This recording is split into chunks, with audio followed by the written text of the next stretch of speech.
Window laying PSI is easy with Bridge Generator.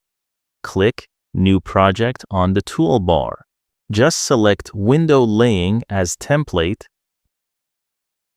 and choose the most appropriate variant.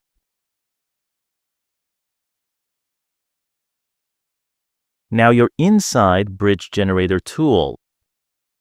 Here you can customize every element: wall, windows frame, glazing, etc.